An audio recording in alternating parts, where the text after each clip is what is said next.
வணக்கம் நண்பர்களே. 60 வயது என்பது வாழ்க்கையுடைய முடிவு அல்ல. அது அனுபவம் நிறைந்த ஒரு புதிய வாழ்க்கையின் தொடக்கம். ஆனா உண்மைய சொன்னா பலர் 60 வயதுக்கு பிறகு உடல் பலவீனம், மூட்டு வலி, சோர்வு, நினைவாற்றல் குறைவு, நடக்க முடியாமை போன்ற பிரச்சனைகளை சந்திக்கிறார்கள். இதற்கு முக்கிய காரணம் வயது அல்ல, தினசரி வாழ்க்கையில நம்ம தெரியாமலே செய்யும் சில தவறுகள் தான். இந்த வீடியோல 60 வயதுக்கு பிறகு கட்டாயம் தவிர்க்க வேண்டிய 7 பெரிய தவறுகள் என்ன, அதை எப்படி சரி செய்தால் 70, 80 வயதிலையும் ஆரோக்கியமாக இருக்கலாம் என்பதை முழுமையா நம்ம பார்க்க போறோம். ஸோ வீடியோவை முழுமையா பாருங்க. ஏனெனில் 6வது மற்றும் 7வது தவறு பெரும்பாலானோர்கள் 90% மக்கள் தினமும் செய்கிற மிக ஆபத்தான பழக்கங்கள்ல தான் சொல்ல போறோம். ஸோ வீடியோவை ஸ்கிப் பண்ணாம முழுமையா பாருங்க. உங்களுடைய ஆரோக்கியம் கூட செய்யும். வயது அதிகரிக்கும் போது உடலில் ஏற்படக்கூடிய மாற்றங்கள் என்ன அப்படிங்கிறத பார்த்தலாம். 60 வயதுக்கு பிறகு உடலில் இயற்கையாகவே சில மாற்றங்கள் நடக்கின்றன. அதில் தசை வலிமை குறைய ஆரம்பிக்கும், எலும்புகளுடைய அடர்த்தி குறையும், ஜீரண சக்தி மெதுவாக குறையும், இரத்த ஓட்டம் குறையும், ஹார்மோன்களுடைய சமநிலை குறையும். இதனால தான் உடலை சரியாக கவனிக்கவில்லை என்றால் நோய்கள் விரைவாகவே வரும். ஸோ 60 வயசுக்கு மேலே ரொம்ப ரொம்ப உடலை கவனமாக பார்த்துக்கிறணும். ஆனால் இதில் இருக்கக்கூடிய ஒரு நல்ல செய்தி என்ன தெரியுமா? சரியான பழக்கங்கள் இருந்தால் வயதுங்கிறது ஒரு எண் மட்டுமே. ஸோ நீங்கள் எப்போவுமே இளமையாகவும் எனர்ஜெட்டிக்காகவும் இருக்கலாம். அதுக்கு நீங்கள் உணவு பழக்கங்கள்ங்கிறது ரொம்ப ரொம்ப முக்கியம். நம்ம இதில் ஃபஸ்ட்டு பார்க்கக்கூடிய முதல் தவறு என்னன்னா, உங்களுடைய உடலை அசைக்காமல் இருப்பது தான். பலர் சீனியர் சிட்டிசன்ஸ் என்ன நினைக்கிறாங்கன்னா, இப்போ வயசாயிடுச்சு, இது ஓய்வெடுக்கக்கூடிய நேரம் அப்படின்ட்டு நிறைய பேர் செய்யக்கூடிய மிகப்பெரிய தவறு என்னன்னா, நீண்ட நேரம் ஒரே இடத்துல உட்கார்ந்து இருப்பது. ஏன்னா 60 வயதிற்கு மேலே ரிட்டையர்ட் ஆகியிருப்பாங்க நிறைய பேர். ஸோ ஓய்வு அப்படின்னு சொல்லிட்டு வீட்டில் ஓய்வு எடுப்பாங்க. டிவிக்கு முன்னாடி உட்கார்ந்துருக்கிறது, ஃபோனுக்கு முன்னாடி உட்கார்ந்துருக்கிறது. ஸோ இப்படி உட்கார்ந்துருக்கும் பொழுது மூட்டு வலி ஏற்படும், சர்க்கரை நோய் அதிகமாக வர ஆரம்பிக்கும், இரத்த அழுத்தங்கள் ஏற்படும், இதய நோய் அபாயமும் அதிகரிக்க ஆரம்பிக்கும். ஸோ என்ன செய்யணும்னா 20 நிமிஷத்துக்கு ஒரு முறை 20 நிமிஷத்துக்கு ஒரு முறை ஒரு 5 நிமிஷம் நடைபயிற்சி சும்மா நடங்க. ஜஸ்ட் வீட்டுக்குள்ளே அப்படி போயிட்டு இப்படி போயிட்டு இப்படி போயிட்டு வாங்க. மெதுவாக ஸ்ட்ரெச்சிங் செய்யுங்க. காலையில் சூரிய ஒளியில் நடங்க. நடப்பது உடலுக்கு மருந்து போல வேலை செய்யும். ஸோ நடைபயிற்சிங்கிறது உங்களுக்கு ஒரு நல்ல ஆரோக்கியத்தை கொடுக்க செய்யும். டைம் கிடைச்சா இயற்கையை முடிஞ்ச அளவுக்கு நேசிங்க. வெளியில் போங்க, பார்க்குக்கு போங்க, 4 பேரை பாருங்க, பேசுங்க, மகிழ்ச்சியாக இருங்க. ஸோ வாய் விட்டு சிரித்தால் நோய் விட்டு போகும், அது உண்மைதான். ஸோ 4 பேரை பாருங்க, சிரிங்க. வீட்டுக்குள்ளே ஒரே இடத்துல முடங்கி கிடைக்காதுங்க. வெளியில் போங்க, இயற்கையை பாருங்க, பூக்களை நேசிங்க. நர்சரி கார்டனுக்கு போங்க, உங்கள் வீட்டில் தோட்டம் இருந்துச்சுன்னா தோட்டத்துக்கு போங்க, ஒரு செடியை நடுங்க, அதுக்கு தண்ணி ஊற்றுங்க. ஸோ இந்த மாதிரியான செயல்களை நீங்கள் ஈடுபடுங்க. அடுத்து 2வது தவறு என்னன்னா, புரதச்சத்து குறைவான உணவுகளை எடுத்துக்கிறது. வயசு ஆக ஆக தசைகள் குறைய ஆரம்பிக்கும், அந்த மசில்ஸ் மாஸ் எல்லாமே குறைய ஆரம்பிக்கும். ஆனால் பலரும் சாப்பிடுவது சாதம் மட்டுமே, குறைந்த காய்கறிகள், புரோட்டீன் இல்லாத உணவை தான் சாப்பிட்றாங்க.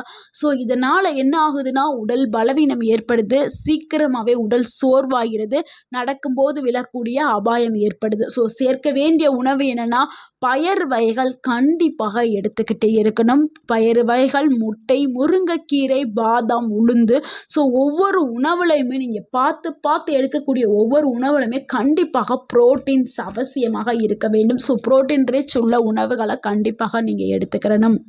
அடுத்து 3வது தவறு என்னன்னா, தண்ணீரை குறைவாக குடிப்பது தான். வயது ஆகும்போது தாகம் தெரியாமல் போகும். இதனால என்ன பண்றாங்கன்னா, தண்ணீரை குறைவாக எடுத்துக்கிறாங்க.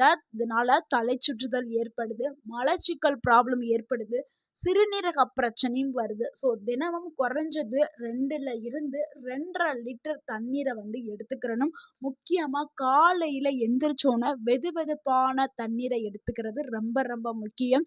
வயசானவர்கள் இந்த தவறை பெரிதும் செய்கிறாங்க. அதுவும் முக்கியமாக குளிர்காலங்களில் தண்ணீரை ரொம்ப குறைவாக தான் எடுத்துக்கிறாங்க. இதனால் கல்லடைப்பு நிறைய பேருக்கு இப்போ வந்துக்கிட்டு இருக்குது. ஸோ இந்த தவறை கண்டிப்பாக நீங்கள் மாற்றிக்கிறணும். அடுத்து 4வது தவறு என்னன்னா, தூக்கத்த புறக்கணிக்கிறது. பலரும் டிவி, மொபைல் லேட்டா தூங்குறது. ஸோ, அந்த டிவி, மொபைல் ரொம்ப பார்ப்பாங்க. கேட்டா தூக்கமே வரலைன்னு சொல்லுவாங்க. தூக்கமே வரலைங்கிறதுக்காக டிவியும், ஃபோனையும் பார்த்துக்கிட்டே அப்படியே தூங்க முடியுமா? ஸோ, தூக்கங்கிறது ரொம்ப ரொம்ப முக்கியம். பலரும் செய்யக்கூடிய மிகப்பெரிய தவறு என்னன்னா, மொபைல பார்த்துட்டே அப்படியே தூங்கிருவாங்க. ஸோ, இது ரொம்ப ரொம்ப தவறு. ஸோ, இதனால என்ன ஆகுதுன்னா, நினைவாற்றல் குறைய ஆரம்பிக்குது. மன அழுத்தம் அதிகமாயிருது. இதயத்திற்கு பிரச்சனை ஏற்படுது. ஸோ, நல்லா தூங்கணும். இரவு 9:30க்குள்ள 9:30 இல்லைன்னா முடிஞ்ச அளவு 10:30க்குள்ள நீங்க தூங்குறது ரொம்ப ரொம்ப நல்லது. அதே மாதிரி காஃபி, டீ இதெல்லாம் ரொம்ப குறைக்கணும். கஃபைன் வந்து ரொம்ப குறைவா இருந்துச்சுன்னா தூக்கம் நல்லா வரும். ஸோ, மொபைல் ஃபோன கண்டிப்பா தவிருங்க. 7லிருந்து 8 மணி நேரம் தூங்குறது ரொம்ப ரொம்ப அவசியமானது. தூக்கம் நல்லா இருந்தா தான் உங்க உடல்நிலை ரொம்ப ஆரோக்கியமா இருக்கும். ஸோ, உங்களுடைய நோயற்ற வாழ்வுக்கு முதல்ல செய்யக்கூடியதே தூக்கம் தான். ஸோ, தூக்கத்த நல்லா தூங்குங்க.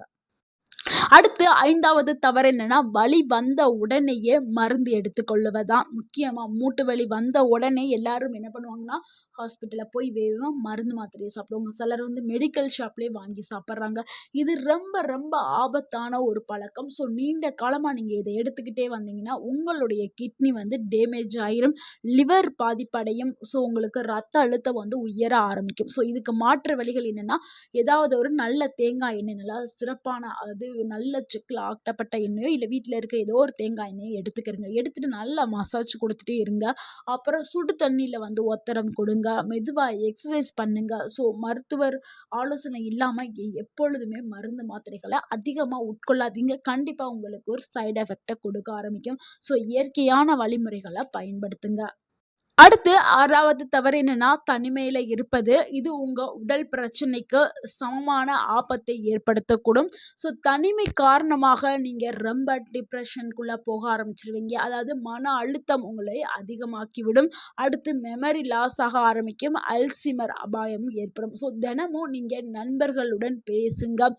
அது உங்களுடைய பேரன், பேத்தி, உங்களுடைய பொண்ணோ, பையனோ யாரும் இல்லன்னா உங்க வீட்ல பக்கத்துல யாராவது இருந்தாங்கன்னா, அவங்கள்ட்ட பேசுங்க. நல்லா பேசுங்க, சிரிங்க, சந்தோஷமா இருங்க, பார்க்குக்கு போங்க, நடங்க. சிரிப்புங்கிறது உங்களுக்கு இயற்கையான ஒரு மருந்து. ஸோ, கண்டிப்பா 4 பேர பார்த்து பேசுங்க. தனிமைய அவாய்ட் பண்ணுங்க. இது மிகப்பெரிய ஒரு தவறு. நெறைய பேர் என்ன பண்றாங்க, யார்ட்டயாவது பேசுனா பேச்சால வீணால வம்பு தான் வரும் அப்படின்னு நெனச்சுட்டு யார்ட்டயுமே பேசுறதில்ல. ஸோ, வந்து நீங்க பேசுங்க. ஒரு ஜாலியா ஏதாவது பேசுங்க. ஏன்னா வயசாயிடுச்சு, பேசுங்க. மனம் விட்டு சிரிங்க. உங்களுடைய மனசுல இருக்கக்கூடிய பாரம் எல்லாமே குறைய ஆரம்பிச்சிரும். ஸோ, இத வந்து நீங்க பண்ணுங்க. அடுத்து 7வதாக செய்யக்கூடிய மிகப்பெரிய தப்பு என்னன்னா, ஆரோக்கியம் பரிசோதனை செய்யாம இருக்கிறது. பலரும் சொல்லுவாங்க, "எனக்கு எதுவுமே இல்ல" அப்படின்னு சொல்லுவாங்க வயசானவங்க. ஆனா சைலண்டா அவங்க உடம்புக்குள்ள டிசீஸ் வர ஆரம்பிக்கும். என்னன்னா, டயபெட்டிஸ் வரும், ரத்த அழுத்தம் வரும், கொலஸ்ட்ரால் வரும். ஸோ, அறிகுறியே குடுக்காமலே இது வர ஆரம்பிக்கும். ஸோ, நீங்க என்ன பண்றீங்கன்னா, வயசு ஆயிருச்சுன்னா 6 மாசத்துக்கு ஒரு முறை வந்து நீங்க பிளட் டெஸ்ட் கண்டிப்பா எடுத்துக்கிறங்க. ரத்த அழுத்தம் செக்கப் எடுத்துக்கிறங்க. ஐ செக்கப் பண்ணிக்கிறோங்க. ஸோ, இதெல்லாம் வந்து நீங்க வர்றதுக்கு முன்னாடி எடுத்துக்கிறங்க. அப்பதான் வந்து உங்களுக்கு ஒரு நல்ல ஒரு பாதுகாப்பு இருக்கும். ஸோ, வருமுன் காப்போம் அப்படிங்கிறது இந்த கான்செப்ட்ல வந்ததுக்கு அப்புறம் போய் மாத்திரை, மருந்து சாப்பிட்றத விட வர்றதுக்கு முன்னாடி பார்த்துட்டு, அதுக்கேத்த மாதிரி பழங்கள், கீரைகள் அந்த மாதிரி நீங்க எடுத்துக்கிறது உங்களுக்கு ஒரு நீண்ட ஆயுளை வந்து கொடுக்கும். ஸோ, கண்டிப்பா மெடிக்கல் செக்கப்ங்கிறது தேவையானது. ஆண்டுக்கு ஒரு முறையாவது இந்த ஆனுவல் செக்கப் வந்து பண்ணிக்கோங்க. ஏன்னா வயது காரணமாக உங்களுடைய உடல் நிலை வந்து மாறுபடும். இந்த 7 தவறுகளையுமே நீங்க மாத்திக்கிறங்க. அது கூட வந்து காலையில நடைப்பயிற்சி செய்யுங்க. அடுத்து அது கூட சத்தான உணவுகள காலையில சாப்பிடுங்க. மதியானத்துல லேசான உணவுகள எடுத்துக்கிறங்க. மாலையில கொஞ்சம் வாக்கிங் போங்க. வேகமாவே தூங்க ஆரம்பிங்க. ஸோ, இந்த 5 விஷயங்களையுமே உங்க உடல வந்து இளமையாகவே எப்பவுமே வச்சுக்கிறோம். ஸோ, இந்த பழக்கங்கள வந்து நீங்க கண்டிப்பாக வந்து உங்க உணவு முறையிலயும், உங்க வாழ்க்கை முறையிலயும் வந்து நீங்க செய்யணும். ஸோ, நண்பர்களே 60 வயதுங்கிறது எப்பவுமே வந்து பலவீனத்தின் வயதுக்கான வயது இல்லங்க. அது புத்திசாலித்தனமா வாழ வேண்டிய ஒரு வயசு தான். இந்த 7 தவறுகளையும் இன்றைய முதலே தவிர்த்துருங்க. ஸோ நீங்க என்னென்ன தவறுகள் செய்றீங்கிறத உங்களுடைய கருத்துக்கள கமெண்ட்ல தெரிவிங்க. 70 வயசுலயும் சுறுசுறுப்பாகவும், 80 வயசுலயும் நம்பிக்கையோடும், நோய் இல்லாத வாழ்க்கையை வாழுங்க. இந்த வீடியோ உங்களுக்கு பயனுள்ளதா இருந்திருந்தால், இந்த வீடியோக்கு ஒரு லைக் செய்யுங்க. இந்த வீடியோவ உங்களுடைய ஃபேமிலி அண்ட் ஃப்ரெண்ட்ஸ் எல்லாருக்கும் ஷேர் பண்ணுங்க. மறக்காம நம்ம சேனலை சப்ஸ்கிரைப் பண்ணுங்க, சப்போர்ட் பண்ணுங்க, கமெண்ட் பண்ணுங்க. Thank you for watching.